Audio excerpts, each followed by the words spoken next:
Are you high on him? Yeah, Are you I mean, I don't have really anything to say negative about him. I think he's a pretty damn good performer.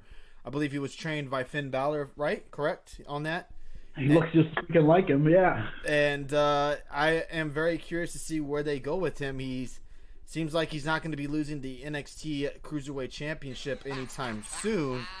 So we'll see where they go with him from now on WWE NXT. And it's nice to get guys who we haven't really seen before on NXT getting more of a spotlight shined on him.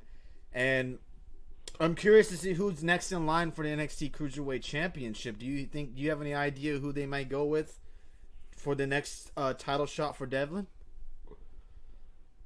The cruiserweight, it's open to anybody. I mean, honestly, that division, it's just open to everyone. I mean, anyone can challenge that cruiserweight title. So it's wide open. Okay. All right. So you enjoyed the first opening match. Yes, I did. I thought it was really good. Probably better to watch that than the Battle Royal, as you said. Yeah, because I'm not a big four-arm Battle Royal guy. Now, we did, like you mentioned, said that we had Undisputed Era open the show. Cole takes the mic and talks about how he retained the title over Tommaso Ciampa at TakeOver. He praises his partners and said they will continue to set the standards for NXT. Cole also brings up how Strong will take care of the Velveteen Dream tonight. And that's when the light goes low and Dream's logo appears on the big screen on the stage. We hear Dream talking about how tonight's match. Strong gets pretty pissed off and promises to make Dream wish he never came back. And they also said that Strong was going to keep his teammates in the back, so he was going to go out there by himself, but we ended up seeing what happened there. Were you excited for the Ciampa and Velveteen Dream match on Wednesday night? It never happened. No, were you? I said, were you excited? You mean Strong and Velveteen? Yes. Did I say Strong and Dream? That's the match I meant to say. I'm sorry. You said Ciampa and Dream. I'm like, sorry. I apologize for that.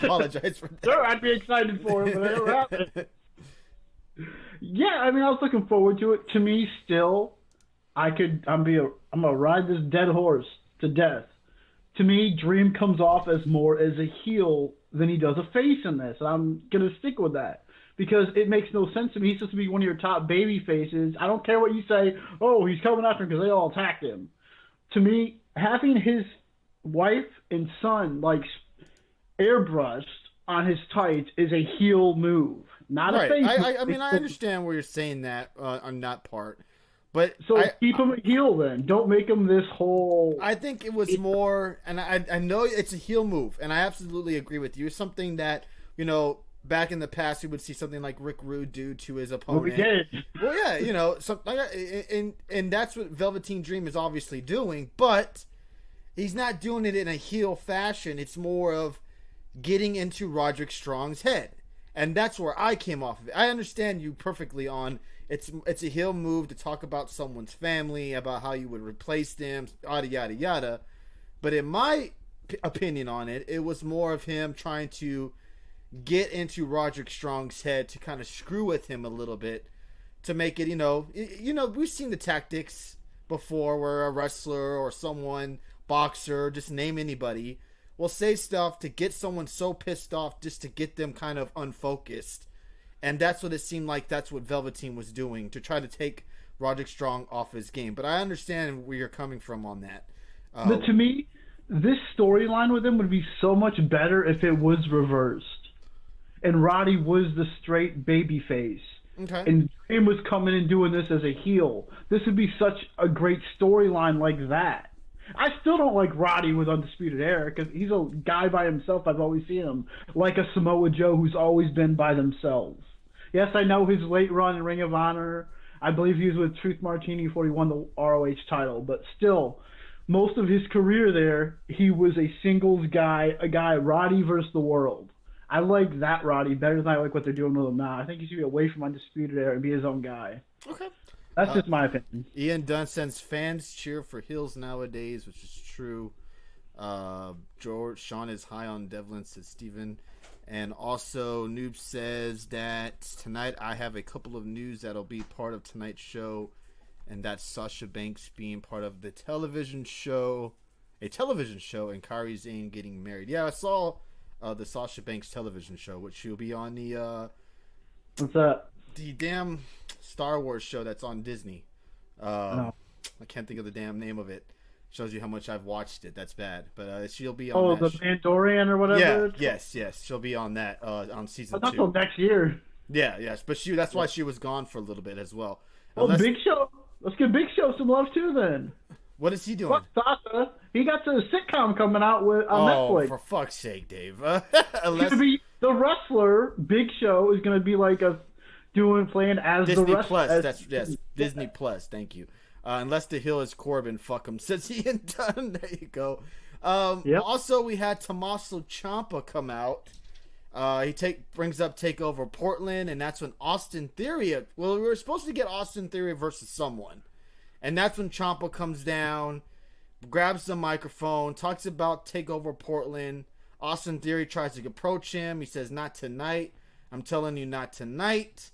Ciampa brings up Johnny Gargano's turn from Takeover and says he should have saw it coming. He was so focused on getting his title and his life back that he stopped paying attention to his surroundings. He says one sign was the DIY reunion at Worlds Collide. Ciampa says if one thing goes hand in hand with Tommaso Ciampa and NXT title, and always has, it's Johnny Gargano. Ciampa says that he's not asking himself why. He knows why, and so does Gargano. And that's when Theory comes back over and tries to grab Ciampa, but Ciampa beats the living shit out of him. And next week, match. Yeah, Ciampa goes back to speaking on the mic and says, if one thing is clear, in order to get his life back, there can be no Gargano in NXT. So they did make the match for Ciampa and Austin Theory next week, which is a little bit of a shame because there's no way Austin Theory is winning that match, but it should be a good one. Yeah, but it'll showcase Austin Theory. Yeah, exactly. We hadn't seen him for quite some time on NXT. I know he was on there a couple of months ago, getting him back on there this past week, and then having a match this coming week. Now, a lot of people on Twitter, even I am included on saying this, that I believe that they should go the route with possibly a Hell in a Cell match for Tommaso Ciampa and Johnny Gargano. They have been in. Look, I'm not particularly into this feud yet. They've been wrestling for so long and feuding, and I know we were supposed to get this match at WrestleMania last year, but Ciampa got hurt, and now it seems like we're going to get it this time at WrestleMania. And it's looking like, and I saw you post it on Twitter as well, I see Ian Dunn as well, loser leaves NXT. And it makes the most sense because both these guys have done it all in NXT. They've won titles. They've had classic matches. And there's really no more for these guys to do on NXT. Obviously, Ciampa has said his words on being drafted up or moved up to Raw or SmackDown, that he would basically quit or retire if that would happen. Gargano, we don't know exactly his stance on that, but it seems like he doesn't give a shit. But wouldn't it be kind of stupid for him to leave, though? Gargano? Yeah, because he just came out and said, like, a few months ago, everyone says Raw or SmackDown, I'm NXT for life. You even got the for life shirt for NXT. So wouldn't it be kind of like, okay, all that for nothing? I hear you. I feel like there's only one way to do with this match, and it has to have to leave town match. Gargano, even though he says that it's his home and NXT is where he belongs, doesn't mean that he doesn't get to be moved up from Raw or SmackDown. I don't think it's being moved up, but yeah. Or we all know that it's going to eventually happen with one of them. And we'll see what happens. It's going to end up being probably a loser leaves the NXT match to make the stakes even higher. I'd rather see Dream leave and keep Gargano and Ciampa there. Why? Are you not a Dream fan, Dave? No, I like Dream. I just think he would fit better moving up, and everyone's so high on him. Like, even Bruce Pritchard has said before he got his job back that Velveteen Dream will be main eventing WrestleManias in the next 5 years. That's how good he is. That's how good they see Dream being. Like, Dream is a top-level guy that Vince wants. Okay. All right. We'll see what happens with Dream. Eventually, he's going to have to be moved up as well.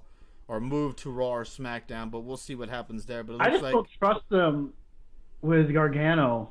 I just don't. Because Dream is a big guy, so I think he'd be fine. A guy like Gargano, I think, could be like another Tyler Breeze, just get lost. Right. Gargano and Gable tag team coming soon, says Ian Dunn. No Shorty G. So we'll see what happens with that particular feud. I'm going to assume that maybe Gargano shows up next week. Got it. During the Austin Theory match. What's that? Shorty G's. Oh, God. All right.